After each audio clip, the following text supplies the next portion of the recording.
Hola, buen día. ¿Cómo están pasando la cuarentena? Qué bueno reencontrarnos. Empieza Ambiente y Medio. Hoy tenemos un programa muy especial. Vamos a hablar de la otra gran epidemia que amenaza a los argentinos y que quedó silenciada por la pandemia. Hablamos del dengue. Por más que el coronavirus lo haya sepultado como problema, el dengue es hoy la segunda gran preocupación de las autoridades sanitarias. Tanto su aparición como el modo desenfrenado en el que se propagó están vinculados al cambio climático. Y es por eso que en Ambiente y Medio queremos ofrecer una mirada global y no solo sanitarista.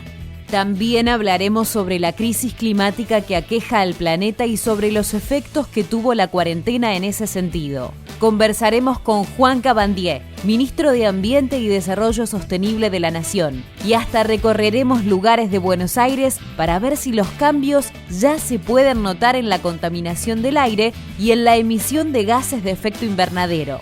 Y entre tantas cosas más, también intentaremos llevar adelante una experiencia inédita que la cuarentena nos ofrece para acercarnos a la naturaleza. Avistaje de aves desde nuestros balcones. Seguro que todo esto te interesa. Seguro que querés a tu planeta y te gustaría saber más para poder cuidarlo mejor. Por todo esto, ni lo dudes. En los próximos 60 minutos de cuarentena, quédate en Canal 9. Quédate mirando Ambiente y Medio, el único programa de la televisión abierta argentina dedicado al medio ambiente. Una amenaza vuela por los jardines y los patios de nuestras casas. Es el Aedes aegypti, un mosquito domiciliario que se cría en las viviendas y llega a volar hasta 50 metros portando el virus del dengue. La Organización Panamericana de la Salud alertó este año sobre un nuevo ciclo epidémico de dengue en la región de las Américas. Los brotes regionales tienen una periodicidad de 4 a 5 años y son cada vez más virulentos. En Argentina, este año, poco menos de 8.000 personas han sido confirmadas y los casos sospechosos ya ascienden a más de 26.000. Es importante aprovechar justamente para, diciendo esto, decir que Aedes aegypti es el mosquito que transmite a un virus que es el virus dengue. Así que Aedes aegypti es el principal mosquito que nos preocupa en este momento en las áreas urbanas de toda la región de las Américas. Erradicar como tal a Aedes aegypti, esto es, eliminarlo de la faz de la tierra sudamericana, es imposible. Pero que sí lo que podemos hacer es disminuir la cantidad de Aedes aegypti en función de lo que nosotros como humanos hagamos. Lo que hay que tomar en cuenta son los criaderos, o sea, si hay mosquitos en mi casa es porque hay criaderos cerca. Criaderos cerca significa que hay recipientes con agua, con larvas o pupas. La mayor dificultad está en que la mayor parte de la población no sabe cómo es la larva de un mosquito y nunca fue instruida en cómo son los ciclos de vida de un mosquito. El Estado tiene que educar y educar bien, y además el Estado tiene que informar, por ejemplo en las propagandas, y ahí me refiero a todos los municipios y a todos los estados nacionales que pasaron en estos últimos 18 años, han cometido errores importantes que deberían modificar o por lo menos asesorarse por alguien que entiende de mosquitos, ¿no? El Estado tiene que dar el ejemplo. Con esto me refiero a eliminar los criaderos de todos los edificios públicos. Cuando hablo de edificios públicos me estoy refiriendo a los hospitales. O sea, no pueden haber manzanas donde haya hospitales con criaderos. No puede haber escuelas con manzanas donde hay criaderos. ¿Por qué? Porque los chicos van a la escuela y se pueden infectar de alguna enfermedad transmitida por estos mosquitos en esa manzana. Y tampoco, digamos, en un cementerio o cualquier edificio público, un club.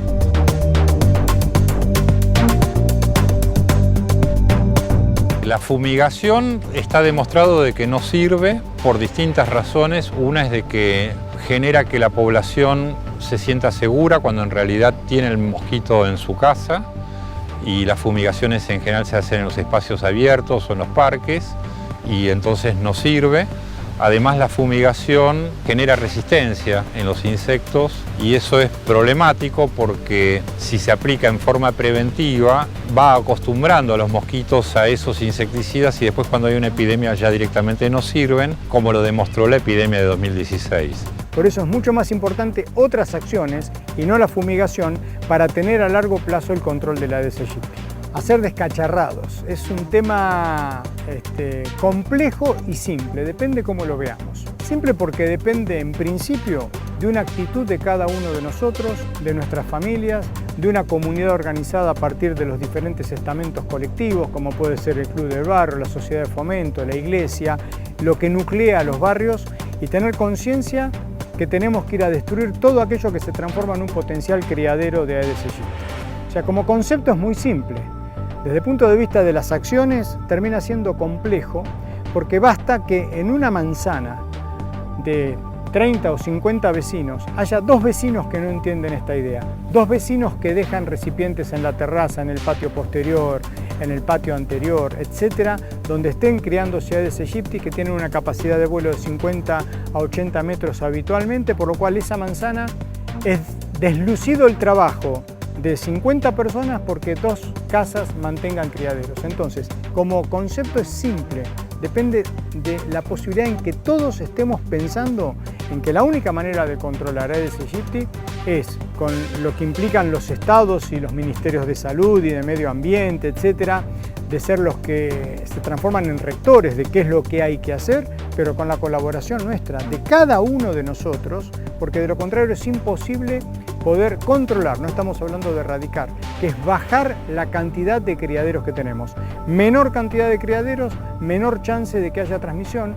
La prevención para las enfermedades transmitidas por mosquitos tiene que llevarse a cabo durante todo el año. Entonces debieran ser programas de prevención donde la verdadera prevención va a ser en invierno. No hay medicamentos ni vacunas para combatirlo. Solo existe un modo y depende de nosotros. Hay que eliminar los criaderos durante todo el año y así cortar su transmisión. Hola, ¿qué tal? Muy buen domingo. Estamos de nuevo con Ambiente y Medio y como vimos recién, un informe sobre dengue. ¿Y por qué dengue este domingo? ¿Por qué hacemos un informe sobre dengue? Porque durante los últimos meses de lo que más hemos hablado es de la pandemia de la enfermedad COVID-19. Pero no tenemos que olvidarnos que cerca nuestro, un amigo de un amigo, el vecino, un pariente, se nos ha acercado o nos ha dicho que tiene dengue, que ha sido picado por el mosquito Aedes aegypti sin haberse dado cuenta y padece dengue. Con lo cual esa es una epidemia que nosotros en Argentina estamos padeciendo durante estos últimos meses con una gran cantidad de casos mayor a otras epidemias que hemos tenido en años anteriores.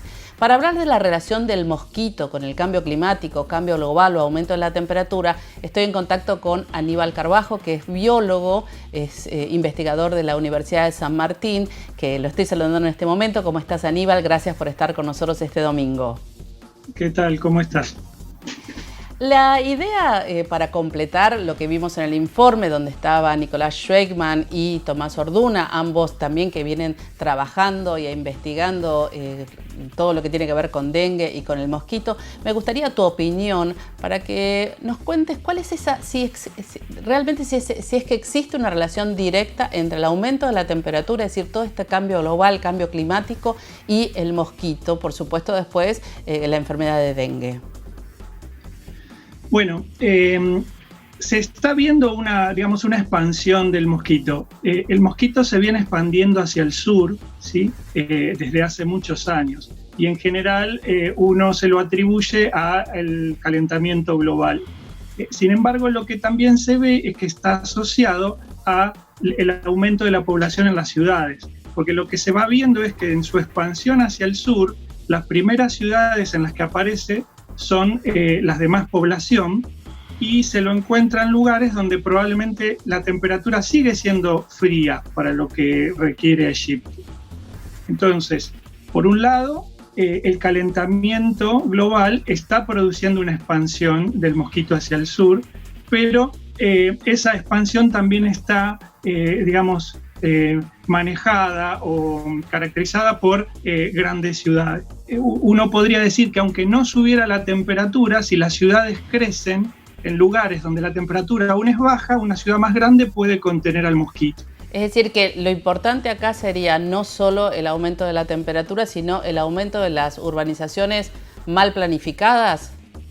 En general, cuando es mal planificado, es más propicio, pero quizás más como conclusión sacaría que el cambio global, ¿sí?, más que el cambio climático, porque el cambio climático es solo el clima, pero el cambio global lleva a aumento de población, urbanización desordenada, o sea, hay un montón de otras variables que influyen. Entonces, ese cambio global está permitiendo que el mosquito se expanda hacia el sur. Pero y específicamente, ¿por qué esta mayor urbanización hace que haya más Aedes aegypti? Bueno, no lo sabemos, pero tenemos algunas hipótesis. O sea, una hipótesis es que las ciudades más grandes tienen más conexión. Recordemos que Aegypti puede colonizar ciudades como huevo en recipientes. Entonces, ciudades más grandes por ahí tienen más flujo de contenedores o de productos que puedan traer el huevo. Otra hipótesis es que haya una pequeña isla de calor. Este fenómeno de que las ciudades más grandes generan un poco más, una temperatura un poco más cálida.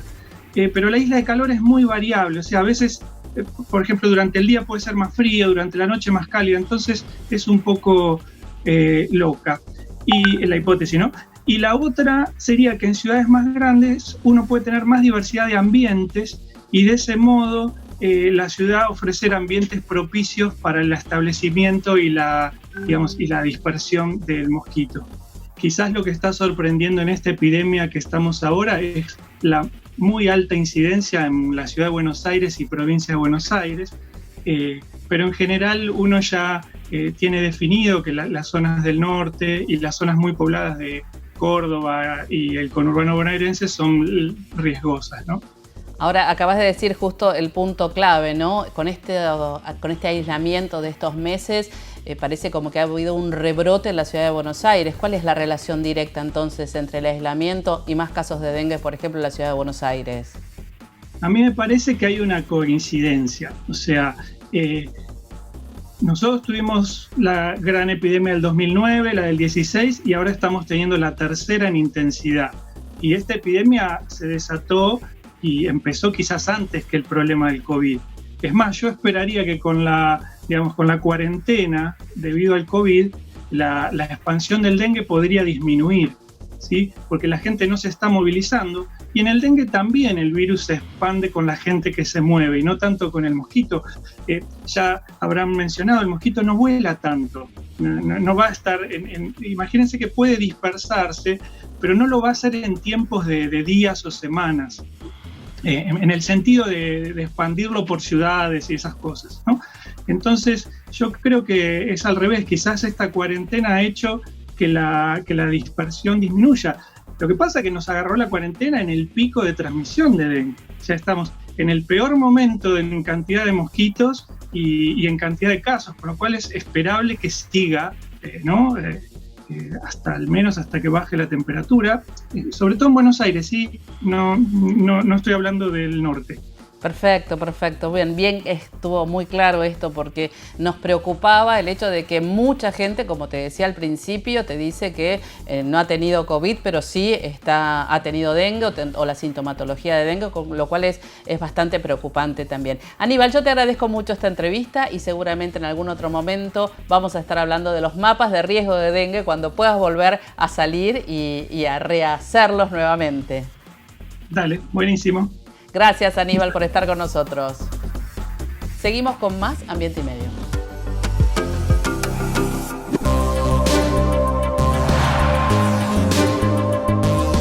El alga didimo es una alga bentónica, que significa que está adherida al sustrato de los ríos y lagos.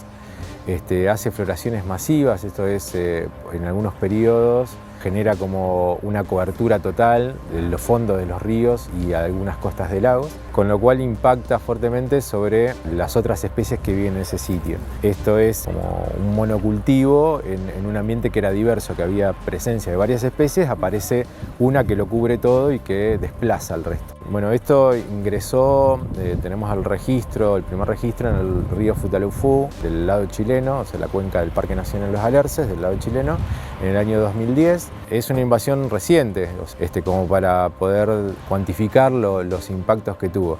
Sí es un impacto severo, digamos, a la estética de los lugares. Didimo tiene, digamos, este nombre que vulgar que también se le llama moco de roca, digamos, al que no estamos acostumbrados a ver en Patagonia. Nosotros vemos ríos prístinos en el que son casi transparentes, vemos las truchas en los ríos, vemos el fondo, las piedras, las plantas desde fuera del agua. Didimo lo que hace con esta cobertura es generar, tiene un color amarronado, blanquecino, mucha gente lo ha confundido con residuos, digamos, de plantas de tratamiento locales, para que se imaginen.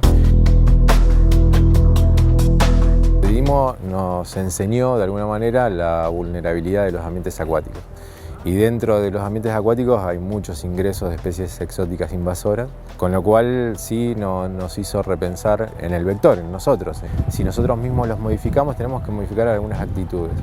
Hay protocolos de desinfección. Si cruzamos un río, un arroyo vadeándolo, deberíamos desinfectarnos antes de cruzar otro, porque estaríamos si no llevando organismos de uno hacia otro. Esto es lo que tienen las especies invasoras, generalmente tienen una alta resistencia y pueden soportar ese periodo en el que la trasladamos nosotros. Didimo en particular puede llegar a estar más de 3 meses en algo húmedo, un water, una línea de pesca, y si eso permanece húmedo y con humedad, permanece viable, ¿sí? Cuando lo ingresamos a otro ambiente que no lo tenía, lo estaríamos trasladando.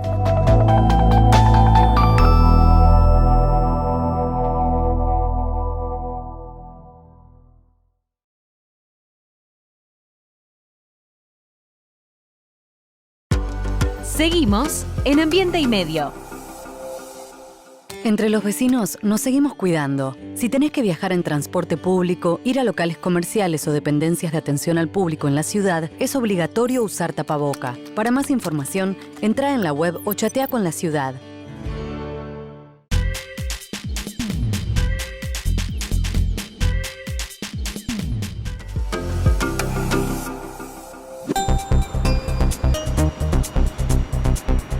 Al igual que en Madrid, París, Roma y las grandes ciudades del mundo, la calidad del aire en la ciudad de Buenos Aires mejoró notablemente a partir de la entrada en vigencia de la cuarentena obligatoria a raíz de la pandemia que todos conocemos.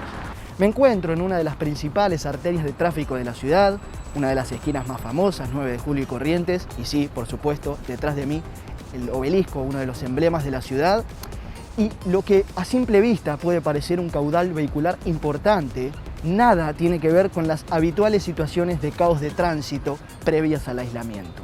De hecho, el de la 9 de Julio es el corredor más transitado de la ciudad. En promedio pasan por aquí más de 9.000 autos por día entre camiones, colectivos y demás. Frente a semejante número, son de esperarse las malas consecuencias medioambientales, en este caso, la contaminación del aire. Pero hoy el panorama es otro. A raíz del inicio del aislamiento, el índice de congestión vehicular se redujo en un 70%. Y esto, obviamente, repercute en el aire que respiramos.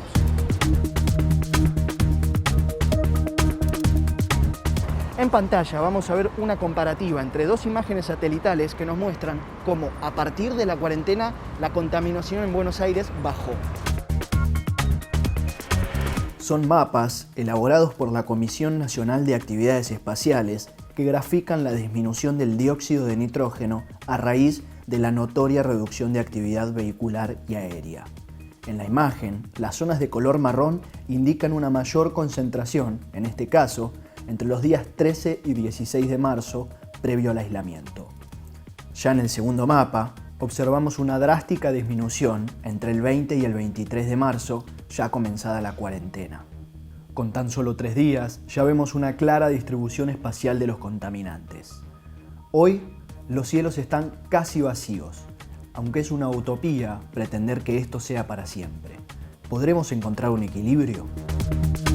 Hemos analizado qué pasaba con la situación anterior y posterior a la fecha del 20 de marzo, que fue cuando comenzó el aislamiento social preventivo y obligatorio en Argentina, y nos hemos encontrado con reducciones importantes de alrededor del 50% para las ciudades más grandes de Argentina, como Buenos Aires, Córdoba, Rosario, Mendoza y San Miguel de Tucumán.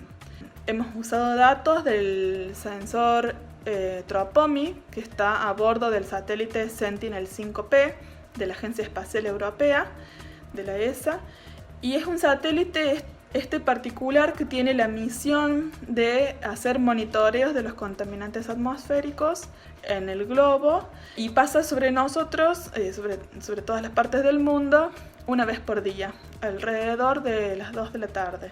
Y bueno, nos están dando esta información muy importante que en principio muestra que hay un acatamiento muy importante por parte de la sociedad del aislamiento obligatorio, y también nos da información sobre la velocidad con que la falta de emisiones puede repercutir con una velocidad tan grande en la calidad del aire, ¿no? En este caso positivamente.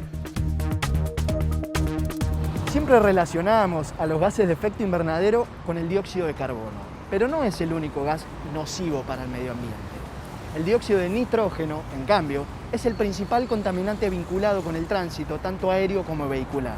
El dióxido de nitrógeno es una especie muy importante para medir porque es un contaminante criterio definido por la Organización Mundial de la Salud. Afecta la calidad del aire y en definitiva afecta la calidad de vida porque tiene efectos sobre el sistema respiratorio, principalmente sobre enfermedades tipo asma, distintas afecciones como edemas pulmonares o incluso disminución en las capacidades respiratorias. Entonces es uno de los contaminantes que es muy importante monitorear. Estas imágenes satelitales no fueron los únicos datos que se obtuvieron en relación a contaminación del aire. La Agencia de Protección Ambiental, a través de sus estaciones de control atmosférico, arrojaron datos más que interesantes. Los espero, entonces, en el próximo bloque, ya en la estación de control atmosférico. Menos gases de efecto invernadero, el aire más limpio en la ciudad de Buenos Aires y en muchas otras ciudades. Podemos decir que el planeta está respirando cuando los hombres nos quedamos adentro. Para eso vamos a estar charlando, para esto y muchas otras cosas más, con el ministro de Ambiente de la Nación, Juan Cabandier, que por supuesto lo hacemos en este caso vía Skype porque así corresponde durante esta cuarentena. ¿Cómo estás, Juan? Gracias por atendernos. Hola, Gabriela, ¿cómo estás? Un gusto estar con ustedes. Gracias, Juan. Primero quiero alguna reflexión con respecto a lo que estamos viviendo, si querés desde lo personal, pero mucho más me interesa una reflexión ambiental relacionado con la pandemia, esto que te estaba diciendo, ¿no? El aire está más limpio, los gases de efecto invernadero disminuyeron. ¿Cuál es tu opinión con respecto a lo que la pandemia le hizo de alguna manera bien al medio ambiente? Nos alegramos de todo eso que vamos viendo, la claridad del aire, el agua limpia, la fauna en las ciudades donde antes no estaba y ahora sí, pero la verdad es que los problemas de fondo no están solucionados y la pandemia nos tiene que ayudar a reflexionar para cuando volvamos a la nueva normalidad, cuando terminemos la cuarentena, qué vamos a hacer con nuestras prácticas, con nuestros métodos productivos, con nuestro quehacer diario.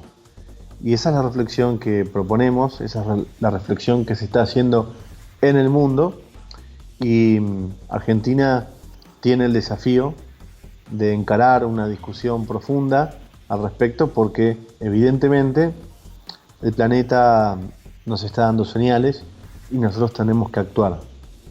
Ahora, Juan, con respecto exactamente a lo que estás diciendo, y me encanta que uses la frase nueva normalidad, esas dos palabras, como lo hizo la doctora Bisotti el otro día cuando nos da estos partes diarios, porque en realidad vamos a ir a una nueva normalidad donde ya tenemos que dejar de lado mucho de lo que antes hacíamos, específicamente en política ambiental. ¿Cómo ves, no? Te está tocando un ministerio en un momento, diría, diferente, no complicado. ¿Cuáles serían esas políticas de ahora en adelante para no caer nuevamente en una pandemia? La comunidad internacional, la ciencia, los especialistas, los ambientalistas, hace tiempo que clarificaron que el concepto adecuado para trabajar y para planificar desde lo ambiental el próximo tiempo es la justicia o es la transición justa, la transición ecológica o la transición justa. Eso nos permite dilucidar que necesitamos cambiar, pero como todo es una transición, donde hay que ir adaptándose, donde hay que ir buscando canales de modificación, donde hay que mitigar los padecimientos que tenemos producto de los gases de efecto invernadero y el cambio climático y el calentamiento global. Y al mismo tiempo tenemos que adaptar nuevos métodos, nuevas formas para ir modificando aquello que está dañando el planeta, tanto desde la producción, tanto desde las emisiones, desde la protección y cuidado de nuestros bosques nativos, la captación obviamente de carbono que la permite justamente los bosques nativos, como también qué hacemos de forma doméstica, desde lo chiquito hasta lo grande. Podemos empezar desde nuestras casas, separando en origen, haciendo compost con el material orgánico en vez de que vaya a la basura, de que vaya a disposición final. Podemos utilizarlo compostando en nuestras casas, ahí vamos a reducir el 50%, pero también de la manera que consumimos. ¿Qué vamos a consumir? ¿Productos que son sostenibles o vamos a consumir y descartar productos que sabemos que dañan y perjudican al planeta?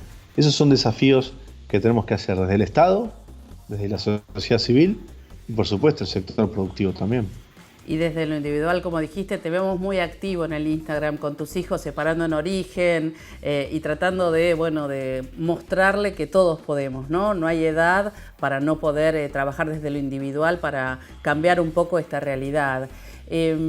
Por otro lado, sé que antes de que venga el COVID-19 estuviste dando vueltas por el país, recorriste más de 10 provincias y en estas distintas provincias me imagino que habías comenzado un eje político con respecto al ambiental. ¿Querés contarme algo de eso?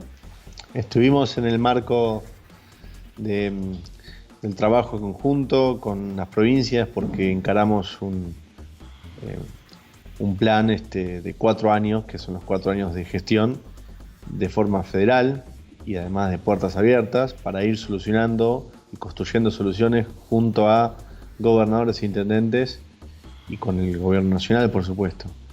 Esa visión federal del abordaje federal se traduce en el Consejo Federal de Medio Ambiente, pero también en las visitas y en el recorrido. No se puede hacer una tarea ambiental desde una oficina, por eso permanentemente estamos en el territorio, en la calle, en los lugares, recorriendo. Y tenemos urgencias, Gabriela, tenemos urgencias como por ejemplo los residuos. En el país tenemos el doble de residuos que municipios. Argentina tiene 2.500 municipios y tenemos lamentablemente 5.000 basurales a cielo abierto. Y hay muchos municipios que tienen un tratamiento de los residuos donde su disposición final está colapsada, entonces se acude a terrenos baldíos o lugares donde se empieza a acumular la basura y eso configuran esos basurales a cielo abierto. Después hay municipios que tienen disposición final, puntos de disposición final de los residuos municipales donde no están colapsados, pero eso necesita tener un mejor tratamiento. Es necesario trabajar para la economía circular. Es necesario que los residuos sean considerados recursos que pueden volver a la industria y además pueden dar trabajo y además pueden contaminar menos y además es un ahorro de dinero, de recursos para el municipio. Todo eso tenemos que pensarlo y trabajar con mucho ahínco porque nunca hubo un plan nacional en la Argentina para el tratamiento de los residuos. Y ese es el desafío que tenemos, Gabriela. Sí, una frase que leí en todas estas entrevistas que te estuvieron haciendo en estos últimos meses es que la política, digamos, lo ambiental no tiene color político, pero sí tiene ideología. Me gustó mucho eso que dijiste, porque en realidad es un concepto muy abierto de que todos tenemos que formar parte de esta, de la mejora ambiental, ¿no es cierto? Sin dudas. Decimos esa frase porque justamente queremos abonar a esa idea de que los problemas sociales, como el que tenemos vinculado a la agenda ambiental, tienen una salida colectiva comunitaria.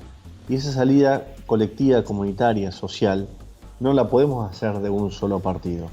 Tenemos que hacerlo desde todos los sectores, desde todas las edades, desde todas las corrientes. la sociedad civil, las ONG, los partidos políticos, las iglesias, todos juntos.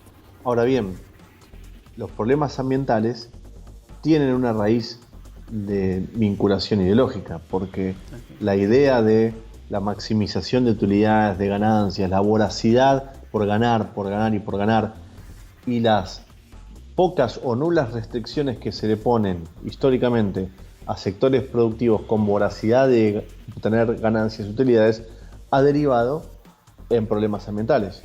Entonces, digamos, hay una ideología alrededor de la contaminación y de considerar a los recursos o a los bienes naturales como meros recursos donde no importa la biodiversidad, no importan los ecosistemas, no importa la fauna, total, lo único que estoy pensando es en mis ganancias, como por ejemplo la deforestación, o por ejemplo la utilización del famoso paquete tecnológico para el sector agropecuario, donde ese paquete tecnológico de glifosato, venenos, agroquímicos más transgénicos hace que nuestro planeta esté contaminado, nuestras napas de agua estén contaminadas, y donde la fumigación lleva a que se fumiguen ejidos urbanos, es decir, donde se fumiguen poblaciones, escuelas, pueblos, o se fumiguen y el viento lleva a las partículas del glifosato muchos metros de distancia y contaminan grandemente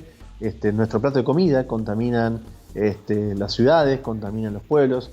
Eso tiene que modificarse. Y entonces ahí sí hay ideología. Claro. Ahí te voy a pedir un ratito que te quedes ahí, que no te vayas, porque ya volvemos. Y ya regresamos con más ministro de Ambiente acá en Ambiente y Medio.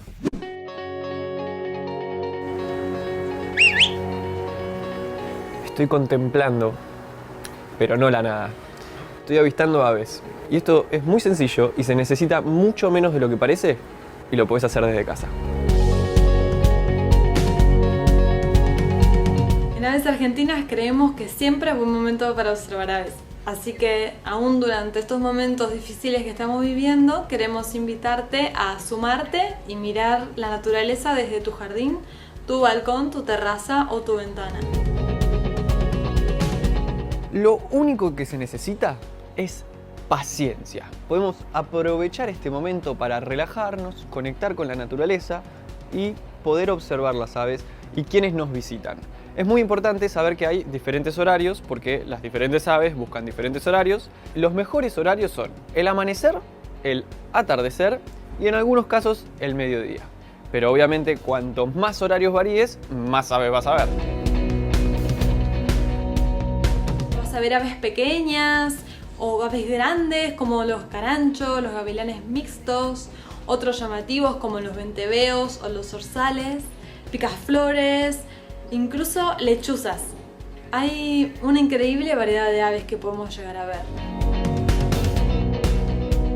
Si queremos que las visitas de nuestros amiguitos emplumados sean más frecuentes, lo que podemos hacer es generar un ambiente amigable para ellos. ¿Y cómo lo podemos hacer? Es muy sencillo. Podemos poner un poquito de agua en un platito por si quieren tomar. En segundo lugar, le podemos poner un platito con comidita por si quieren picotear. Y muy importante, tener plantas nativas. Yo en este caso estoy sembrando un zen de campo que está germinando todavía, pero es para que se sientan como en casa.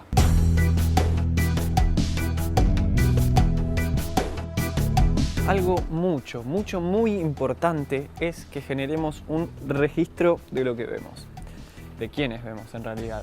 Podemos anotar las medidas, el tamaño, las plumas, el color, el pico, la cola, las alas. Es importantísimo llevarlo porque a medida que vamos viendo más, podemos ir retomando las aves que vimos. Y después estamos más cancheros y ¿quién te dice lo que puedes hacer con el conocimiento, no es cierto? Hay una app de Aves Argentinas que está buenísima, en la que puedes anotar esto y después fijarte en lo que anotaste, vas a la app y te dice qué ave es. Así con todas las aves del país, es impresionante. Y obviamente hay ciertos mitos que hay que desmentir, ¿no es cierto?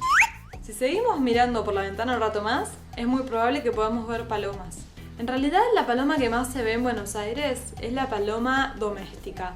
Es una especie introducida, es exótica, viene desde Eurasia. Esta especie, al igual que muchas otras, se acostumbró perfectamente a la vida en lo que es la ciudad.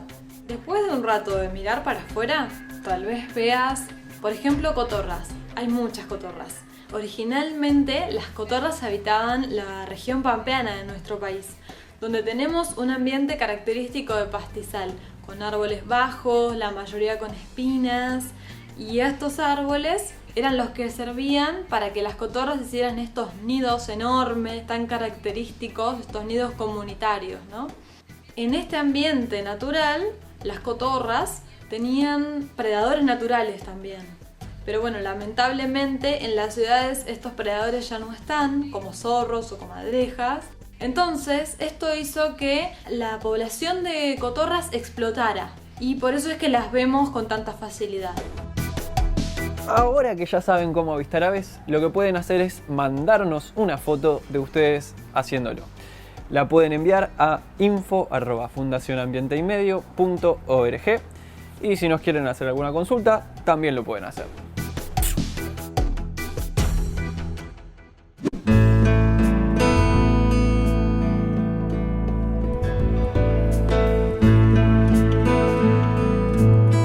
La vicuña es uno de los camélidos americanos. Por ende, es algo así como una pariente cercana de la llama, del guanaco y de la alpaca. Es nativa de la región de Perú, Chile, Argentina y Bolivia, y habita territorios que se encuentran a 3.000 y hasta 5.000 metros de altitud. Pocos animales pueden soportar esa altura.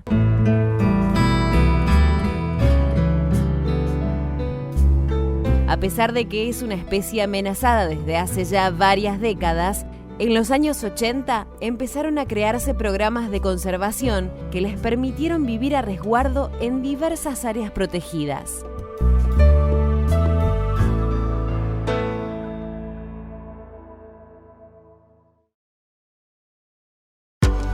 Seguimos en Ambiente y Medio.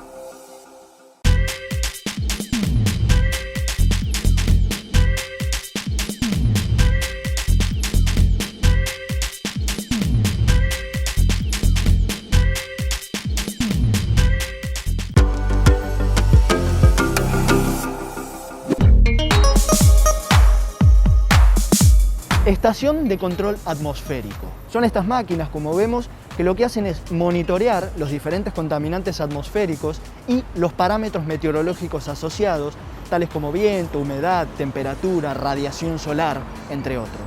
Hay 3 de estas estaciones en la ciudad de Buenos Aires, esta que está ubicada en la avenida Córdoba y la calle Rodríguez Peña, otra ubicada en La Boca y la tercera en el Parque Centenario. Obviamente, los lugares fueron escogidos adrede, tanto por el caudal vehicular de la zona como su actividad industrial, principalmente. ¿Cómo funciona esto? Hoy, lamentablemente, no vamos a poder acceder, por cuestiones que ya sabemos, pero adentro hay una serie de equipos que lo que hacen es analizar los diferentes componentes del aire que ingresan desde las tomas que tenemos allí arriba. Otro dato interesante es que a través de la página del gobierno de la ciudad de Buenos Aires podemos monitorear nosotros mismos de manera online los datos que son arrojados por estas máquinas. La noticia, a raíz de los datos arrojados, es que los aires contaminantes que respiramos a diario disminuyeron en un 50%.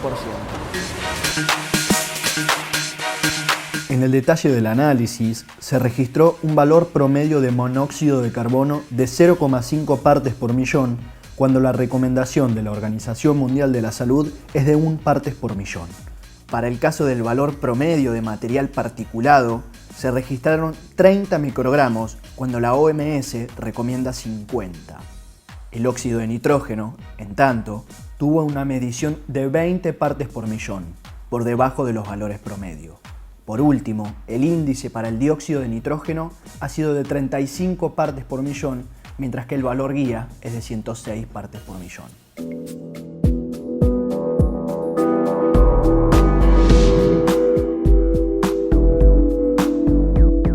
Está claro que si hablamos de aire, hablamos de salud.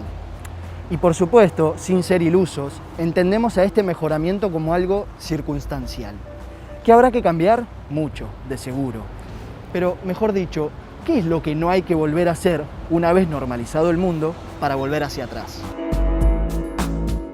Imaginamos que Van a ser importantes las reducciones en las emisiones durante este año, porque bueno, muchos sitios en el mundo están con estas medidas de disminución de las actividades, entonces probablemente las emisiones de estos gases, incluso de los gases de efecto invernadero, van a tener una disminución muy importante cuando termine el año y se trabaje con los balances anuales. De todas formas, lo que nosotros queremos decir es que es muy importante las mediciones que se pueden hacer en superficie para tener esta idea de cuáles son los niveles o cuáles son las concentraciones de estos contaminantes criterio en la superficie, para saber si estamos o no superando en algún momento, cuántas veces, los límites establecidos por legislación, que son en definitiva los que, digamos, tendríamos que estar controlando y monitoreando. Noticias que parecen alentadoras, y lo son, pero no dejan de ser temporales y parciales. Está claro que lo que pasa en Buenos Aires se replica a lo largo y a lo ancho de todo el país. El desafío, ojalá será sostener esta situación una vez normalizadas todas las actividades, para así lograr ese país sustentable que tanto queremos.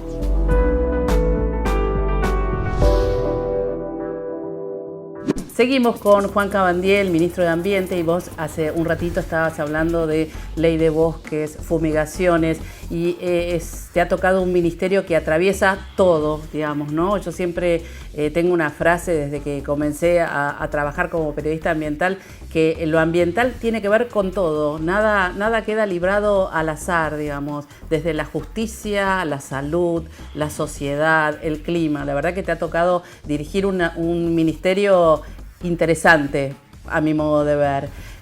Y sobre todo te quería preguntar, ¿qué vas a hacer con la educación ambiental? Porque también me parece que eso es parte de una nueva sociedad, o de volver a la calle diferentes. ¿Cómo tenés planeado, si es que tienen planeado algo en relación a la educación ambiental? Nosotros creemos que es fundamental, porque eso sería una inversión, una gran inversión para el próximo tiempo. Es decir, cuando desde la escuela brindamos educación ambiental y lo llevamos a la práctica, eso es un factor de viralización de los conceptos ambientales de una forma extraordinaria. Es decir, los niños y los estudiantes, niños, niñas, niñes, son sujetos que replican en sus casas lo que aprenden en las escuelas. Eso sería fundamental, pero además tendremos que tener contenidos curriculares ambientales para todos los niveles educativos.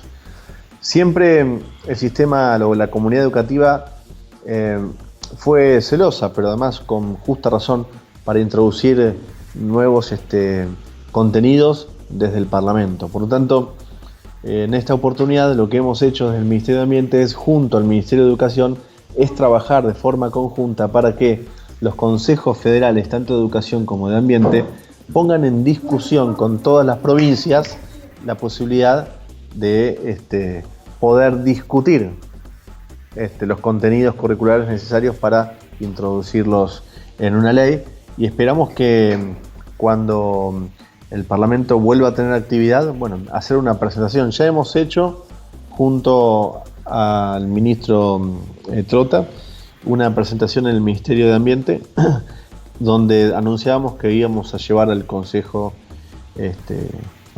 Federal de Ambiente y también de Educación este anteproyecto de ley, ¿no? Así que bueno, la última, porque ahí veo que hay algunos niñitos que te requieren. Me están haciendo ruido. No pasa nada, absolutamente nada. Los chicos nos requieren. Ahora si trabajamos en casa más, ¿viste? No, y pobres también están hace mucho tiempo. Sí, pero ya van a salir. En aislamiento social y se portan bien. Uno les hace señas para que no hagan ruido. Sí, pobrecitos, pero ya van a salir, Juan, ya van a salir. Todos tenemos que tener un poquito de paciencia. Te hago la última entonces. ¿Cómo ves, ya que hablamos de los niñes, cómo ves el rol de los jóvenes en toda esta movida, sobre todo con la crisis climática? Los jóvenes tienen vocación muy fuerte de lo ambiental, tienen una altísima conciencia ambiental y yo creo, Gabriela, que son un eslabón muy importante en la concientización generalizada de las sociedades. Así que están llevando a cabo una embestida fabulosa, están llevando a cabo un proyecto fabuloso de altísima concientización al conjunto de las sociedades, no solamente el caso que vemos en Europa, de Greta, pero sino también los distintos agrupamientos que hay en nuestro país y en la región y en el mundo. Las últimas COP han tenido una participación importante. Las COP son los congresos internacionales, mundiales, anuales de ambiente, y bueno, los jóvenes, los muy jóvenes incluso, son los que han puesto algunos puntos sobre las IES en cuanto a que ya no se puede estar de congreso en congreso hablando y hablando, sino que hay que pasar a la acción. Así que yo creo que los que tienen que llevar el frente de esta pelea son los jóvenes, ¿no? Sin dudas. Así es, y sé que estás teniendo un ministerio de puertas abiertas, así que seguramente van a poder ir y charlar con vos las veces que sea necesario. Y te comprometo para algún otro momento seguir charlando con vos, así vas con tus niñes ahora. Bueno, con mucho gusto. Bueno. Y por supuesto te agradezco mucho este contacto y bueno, nos veremos pronto, Juan, seguramente. Bueno, muchas gracias. Gracias, Gabriela, ojalá que sí. Saludos. Dale, gracias. Chao. Seguimos con más Ambiente y Medio. Antes de despedirlos, me gustaría recomendarles un hermosísimo documental que tiene como primicia el encuentro de dos grandes de nuestro mundo. Por una parte, Jane Goodall, esa famosísima antropóloga, primatóloga, etnóloga, sí, la que sabe absolutamente todo sobre chimpancés.